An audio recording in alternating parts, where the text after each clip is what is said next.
পঠন পাঠন সহ সার্বিক পরিচালনার ব্যর্থতার জেরে ক্রমশ নিম্নমুখী হচ্ছে ত্রিপুরা কেন্দ্রীয় বিশ্ববিদ্যালয়ের মান। উপাচার্যের পুত্রকে ইন্টারভিউ নেয়ার কয়েক ঘন্টার মধ্যে নিযুক্তি দেওয়ার ঘটনায় তীব্র সমালোচনার মুখে পড়তে হয়েছে ত্রিপুরা কেন্দ্রীয় বিশ্ববিদ্যালয় কর্তৃপক্ষকে। শুধু এখানেই শেষ নয়, কিছুদিনের মধ্যে আরেকজন পদাধিকারীর মেয়েকে অ্যাসিস্ট্যান্ট রেজিস্ট্রার হিসেবে নিয়োগ করার পরিকল্পনা চলছে জানিয়েছে বিশ্ববিদ্যালয়েরই একাংশ নিষ্ঠাবান কর্মীরা। ত্রিপুরা কেন্দ্রীয় বিশ্ববিদ্যালয়ের পরিচালন ব্যবস্থা এমন জায়গায় গিয়ে ঠেকেছে যে সময় মতো পরীক্ষার ফলাফলও ঘোষণা করতে পারছে না বিশ্ববিদ্যালয় কর্তৃপক্ষ। সম্প্রতি আইএসই কুঞ্জবনের এমএড পরীক্ষার্থীদের পরীক্ষার সময় এডমিট কার্ড পর্যন্ত দিতে পারেনি বিশ্ববিদ্যালয় কর্তৃপক্ষ।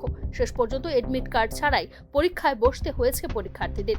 এমনিতে গোটা দেশের অন্য বিশ্ববিদ্যালয়গুলির বিপরীতে অনেকটা উল্টো নিয়মেই চলছে ত্রিপুরা কেন্দ্রীয় বিশ্ববিদ্যালয়। এবার কলেজ ছাত্রদের স্নাতক স্তরের শেষ সেমিস্টারের পরীক্ষার ফল বেরোনোর আগেই ছাত্রছাত্রীদের প্রফেশনাল এডমিশন নিয়ে নিচ্ছে বিশ্ববিদ্যালয়।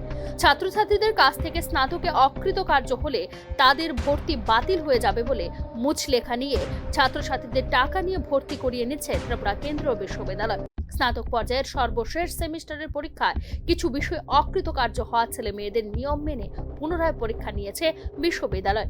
আগস্ট মাসে তাদের পরীক্ষা শেষ হলেও ডিসেম্বর মাস চলে যাওয়ার পরও তাদের রেজাল্ট এখনো প্রকাশ করতে পারেনি ত্রিপুরা কেন্দ্রীয় বিশ্ববিদ্যালয়। স্নাতক পরীক্ষার্থীদের খাতা দেখার কাজ এখনো শেষ করতে পারেনি বিশ্ববিদ্যালয় কর্তৃপক্ষ। স্নাতকের ফল প্রকাশের আগে স্নাতকোত্তর পরীক্ষায় বসার ক্ষেত্রে বিশ্ববিদ্যালয়ের দেওয়া শংসাপত্রগুলি আইনত বৈধ হবে কিনা তা নিয়ে উৎকণ্ঠায় রয়েছে সংশ্লিষ্ট অভিভাবকরা।